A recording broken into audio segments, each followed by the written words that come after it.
because we're looking for great talent and great ideas, IP sits front and center, both what we're looking at and what we hope to help the developer succeed in.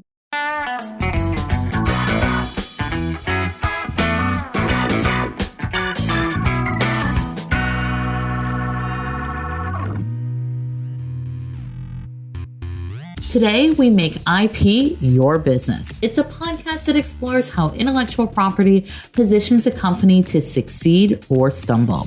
I'm Allison Mages, head of the IP commercialization section at the World Intellectual Property Organization. We call this season Videogame Development, a quest for IP.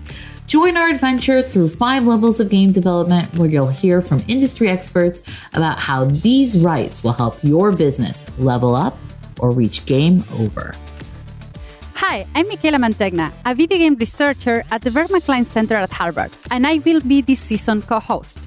We are on level 3, IP in the launch phase. Today, we dive into the process of launching a game, including managing IP, sometimes on a global scale. We'll also take a closer look at building video game brands that get the attention of the market. In short, we will hear why IP matters from video game giant Tencent. Our guest today is Yan Perng. Yan is Senior Legal Counsel at Tencent. She looks after legal issues for the global games business, where international games are developed and published outside of mainland China. Welcome, Yan. It's a pleasure to have you. Great to be here. So, just to break the ice, how did you start in the video game industry? Yeah, I was really lucky. My start in the video games industry was esports. This is 2014. I had just graduated law school, and League of Legends was exploding in popularity. So for esports, it was the perfect culmination of my interest and background. I'll probably go into a little bit more later as well, but technology. I have a biotech background, entertainment. I had worked on and off screen in TV and radio. It's a truly global business. My life, I had weaved back and forth between US and Taiwan. But not only that, I fell into this area that touched upon all of my interests, but it was also this new frontier. It was cutting edge. It was being at the starting line of a new industry, a new legal field. I don't know how many, law school students, newly grads get that opportunity, but I really thrived in kind of this wild, wild west, landscape. And I think, esports, video games, it continues to be so just because of so much innovation and creativity. And I think like you guys working kind of in IP, being able to devote my legal expertise into something that's ultimately about creativity and innovation, I think that's just really special. That's awesome, Yan. And I think, it's so cool to be on that cutting edge and being able to figure things out from the ground up as we go. So one question I always ask, when it comes to intellectual property, was it on purpose or by accident that you ended up doing IP stuff? Another happy accident, kind of story of my life. I mean, I had always really loved innovation, even before I knew there was this whole system called IP. One of them was IP law, and, it was love at first sight. I couldn't believe there was this whole legal system devoted to defining, protecting, encouraging, all kinds of innovation. At that time, patent law, I think, was particularly interesting and captivating for me. Innovation is important, but it's not until IP law that it kind of explicitly tells you innovation is just as valuable as any other tangible asset. Going a bit more about your work, Tencent is a force of nature in the video game industry. For those people who may not know, how is Tencent related to video games? What would you say makes Tencent special? If I had to summarize it under one reason, I would say that Tencent has been able to make and invest in great games by centering around this corporate philosophy of bringing value to the users and technology for good. I think that's driven the company since it was small, and even so now when it's a giant. What makes Tencent so special today, I think, is in part of this kind of breadth and depth. Tencent is so much more than a gaming company. Gaming is kind of one of its 7 businesses. It's really a world kind of leading technology company creating valuable IP and innovative products, in markets around the globe. We're not focused in, only established markets like EU, Canada, US, but also in markets like South America, Africa, and West Asia. So because Tencent, I think, is not limited by geography or these specific products or services, we can really look at bringing value to users and tech for good from a more diverse and holistic approach. And that's why we want to be a good partner for the industry as a whole. And I think that's the part that really makes Tencent special. We'll probably go through some of these later, but just to really briefly highlight three maybe manifestations of bringing value to the users. The first is diversity. Great games should bring meaningful connections to players. To do this, we really need to reflect more of the world, the people around us. Tencent does that by investing in game companies around the world: Canada, Sweden, Czech Republic, Japan, New Zealand, Brazil, Uruguay. We do this because we want to tell the stories that might be overlooked and create online spaces that foster that belonging and sense of community. A couple of stats that I had looked up, in preparation for this interview: in 100 top games released over the past 5 years that had preset or author characters, so almost 80% of the main protagonists in games were male, only 21% were female, even though 45% of gamers are women. 54% of main characters are white, even though 29% of gamers are people of color. And then if we look at the segment of main characters in games who are female and non-white, that's, down to 8.3%. So I think creating kind of diverse characters in video games is something that both our homegrown studios like Timmy, Montreal, as well as our investee studios are actively focusing on. Let's talk a little bit about IP. So when you're launching a game, what issues are you thinking about when it comes to IP? So I guess all of the above. Really at the launch stage, and maybe we can also go a little bit before launch. So I think harping on the vertical slice stage and why that sticks out or is important is because I think that's kind of when legal formally gets involved. There's enough of a functional game, you can see the quality, you can see the features and functions kind of working correctly. If the team hasn't kind of already begun to talk to us beforehand, I think that's when we come in and we say, hey, have you thought about what your game title is? These things need to be cleared. These things need to be protected. So we need some bandwidth. So we kind of walk them through. We've done a really good job of creating this systematic, methodical game compliance review process. And so we're kind of able to walk them through, especially for IP, the review dimensions kind of include patents, trademarks, copyright, open source software, different copyright or legal notices. We're able to kind of walk them through that, have them understand the importance. We have guidelines for each, questionnaires so that they can easily fill it out. We can easily assess. Importantly as well, because this is all available to them and we do have regular trainings, I think the teams are able to think about this and be cognizant of respecting other people's IPs, of how to protect their own IP, because the creators, there's only so much me as a lawyer can do, and there's only so many games that I can play. But I think these developers and creators, they know the industry in and out. They're kind of the front lines. And so if they feel like, hey, I think I've created something new, I've solved latency in a way that I haven't seen other video games do, there's a good chance they're right. And maybe there's a, patentable invention there.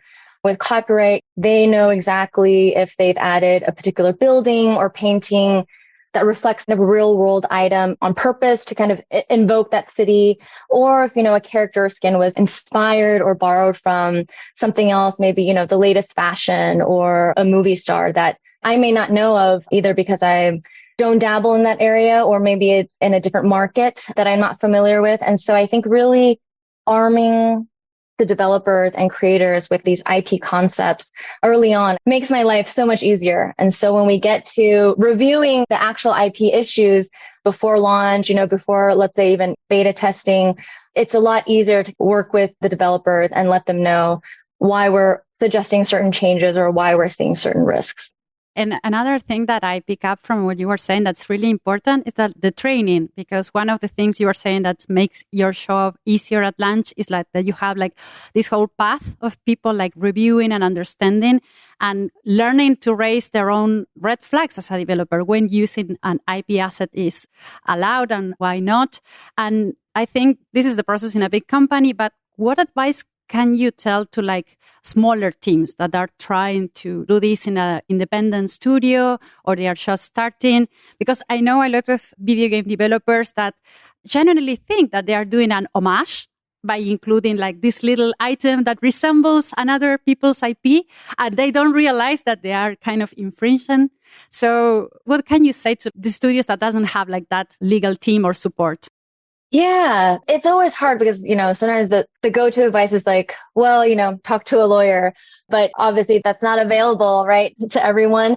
And sometimes I think you don't necessarily have to, going back to that, maybe that piece of advice, you don't actually have to hire a lawyer. I think, so many attorneys are happy to talk about IP and innovation and protection. And so sometimes really just reaching out, talking to a lawyer. There's a bunch on Twitter, on Reddit. If you're truly really small, but you do have the genuine interest and intent to really level up your IP, to make a shameless plug for WIPO, I think WIPO has a lot of great resources on the website. And so I think that's a good place to start. Anytime there's something I don't understand or want to understand more, oftentimes I go to YouTube and I type in, some key phrases and have someone lecturing me about it. So I think the information is out there. There might be almost sometimes too much, but I think taking that initiative and just getting started, just looking at what is the difference between patents and copyrights and trademarks, and how does that apply to the different aspects of your video game? And as you're creating it, what do you think is the most important? What do you think you have the bandwidth to focus on now? I think just getting started is already a huge step. Generally, I think no matter which platform you launch, or even if it's cross-platform, I think the considerations that you have, that tagline of IP as soon as possible, still applies.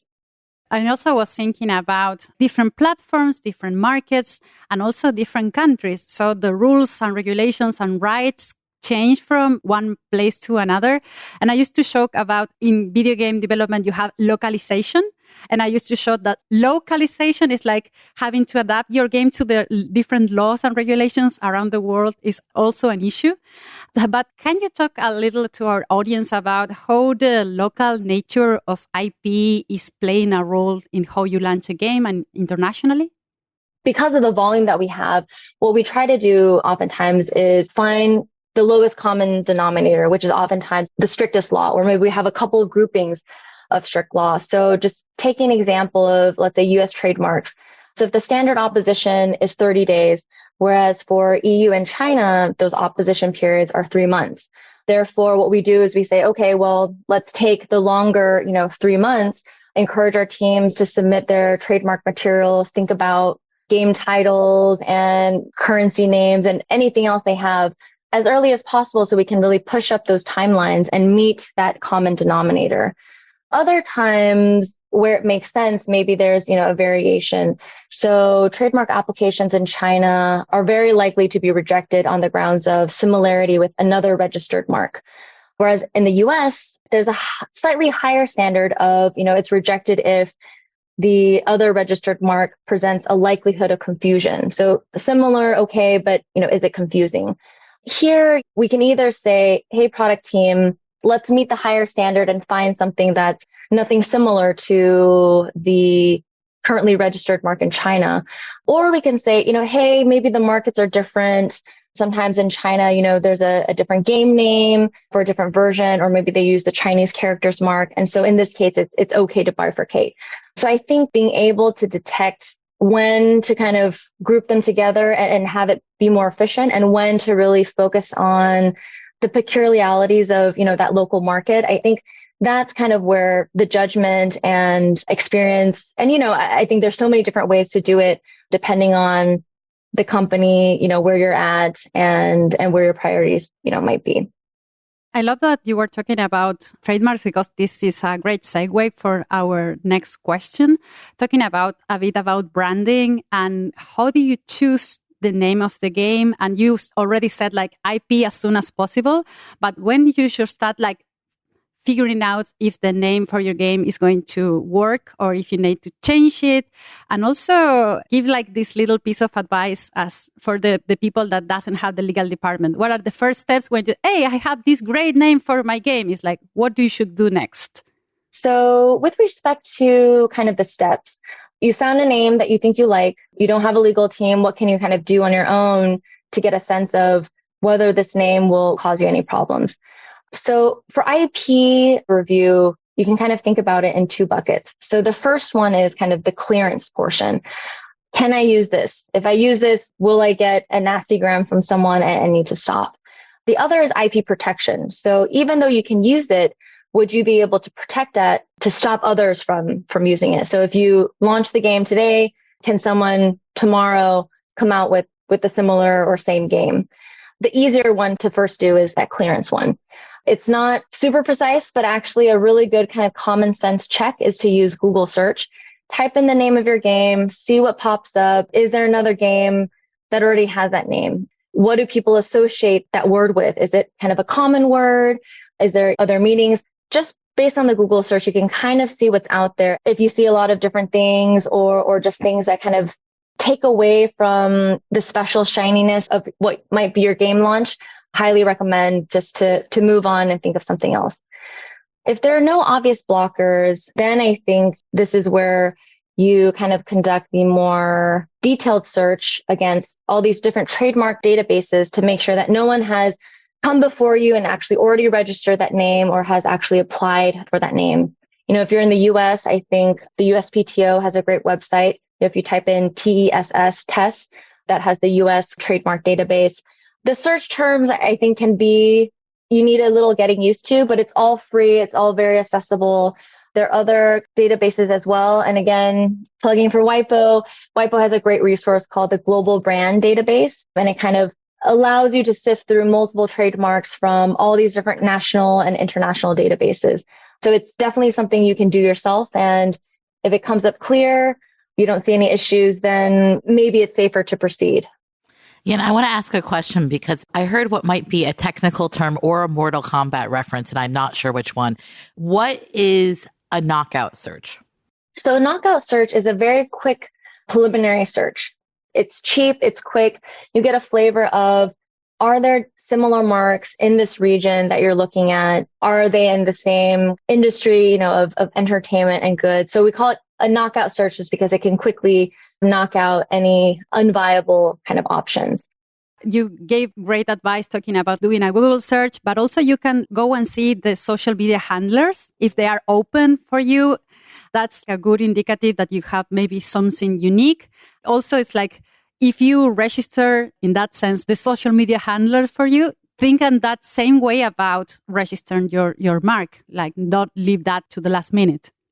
Yes. Excellent point. When you asked me about all the different IP issues to consider before launch, the social media handles, especially this day and age, is really important. Your website URL, I think that's something that people forget as well. Even your app icon is something that you need to think about. And so I think all of these related elements outside of just your game are important to think about and to plan ahead. So a lot of the studios that are listening, they would love to partner with someone like Tencent. So how does partnership work with small developers at Tencent? So there's kind of three ways I think we approach our partnership. One is kind of the investment approach. So we invest in these talented companies because we think that, not only will they benefit from our industry expertise, but that capital support will really allow them to scale up. We provide a lot of what I call, wraparound services, marketing, technology and production, market analysis, esports integrations, other publishing capabilities so that the studio can really focus on what they do best, which is develop the game. They don't have to think about all these other things like legal, finance, all those things. They can really focus on what they'd like. So that's one partnership approach that we have. The other is kind of mobile and free to play expansion. Tencent's signature success has really come from developing mobile games, not only with other developers, but I think other publishers like Nintendo, with Pokemon Unite, Activision, with Call of Duty Mobile, Krafton with PUBG Mobile. Tencent has really become this trusted partner if you want to effectively, from a technical and business standpoint, transform your IP into the mobile platform. The last is Chinese version expansion. So again, I think Tencent has become a proven partner in China if you want to have someone, kind of establish and manage the Chinese version of your video game. So through these three ways, I think we partner with different developers, depending on where their focus is and the support that they really want. And again, how important is IP to these partnerships? Because what you've described is a lot of how do I expand my revenue generation using what I've already thought about and created through your company. From the maybe developers IP side, I think we're always looking out for great talent and great ideas. When you talk to the studio, you kind of do naturally get a sense of their approach to IP. And we understand, kind of the sophistication with IP protection may vary. And so it's just one of the factors in our decision about whether to invest or partner. But I think at the very least, what the developer needs to think about is you need to ensure that you own that innovation, right? That you own that IP so that you do have something valuable that you can show to other people, that you can have other people help you develop. My recommendation would be focus on what are the capabilities that you have that kind of sets you apart from others. So is your IP and innovation focused on a great story, innovative gameplay, or do you have this next generation technology that can connect players around the world? Are you able to create more realistic, cinematic, and immersive experiences? Or are you exploring new frontiers like audio, AI, VR to advance kind of the art and science of gaming? I think cross-platform play and release is a trend that's coming up. And so maybe you have these amazing cross-platform mechanics so that someone on console can seamlessly play with someone on mobile and have the same experience.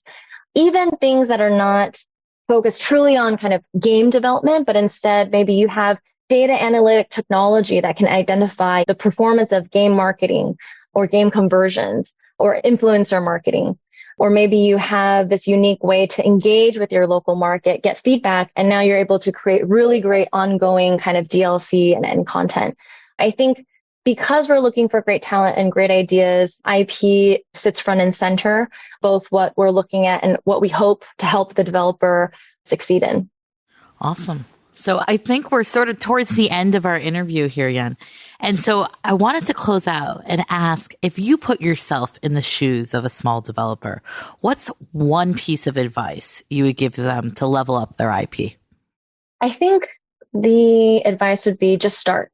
Don't be scared. It can be really daunting. Just get started and then slowly build and perfect it from there.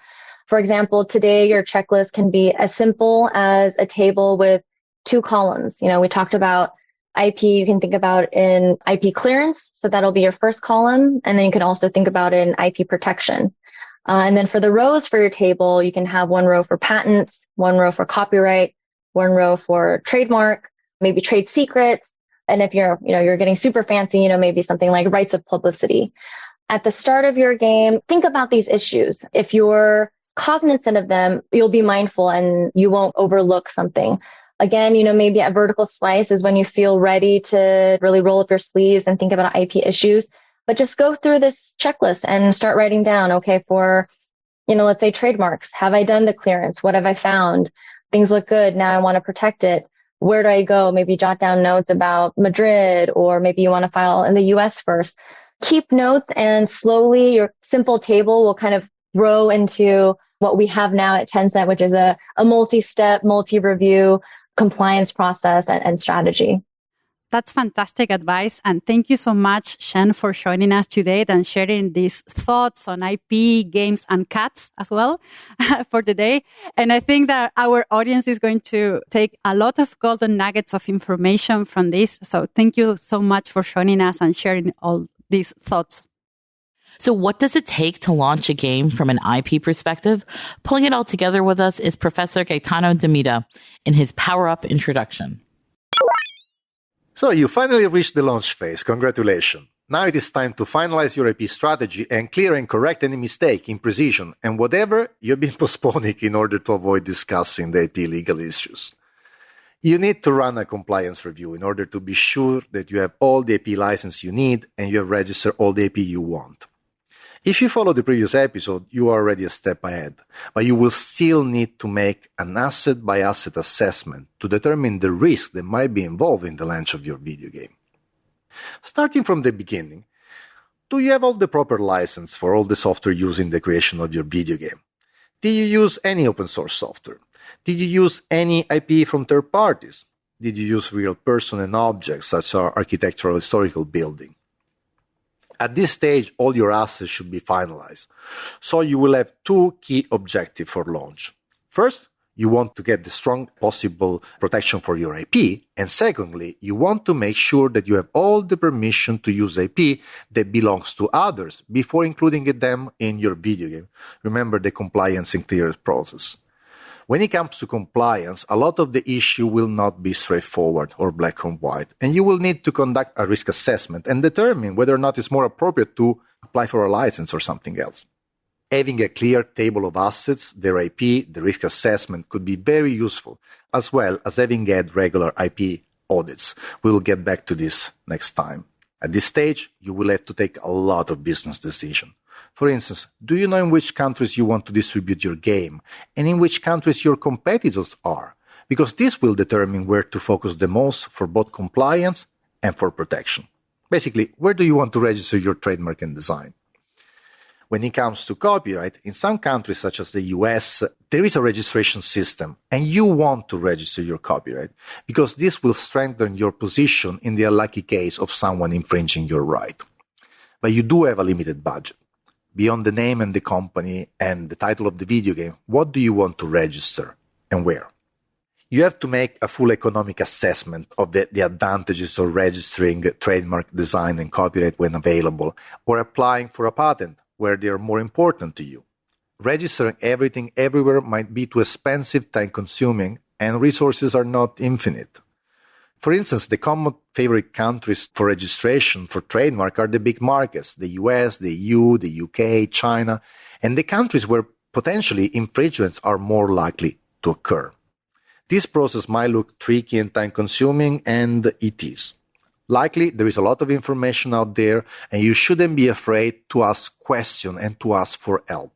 I strongly suggest having legal counsel, as any mistake can be extremely costly or even kill the project.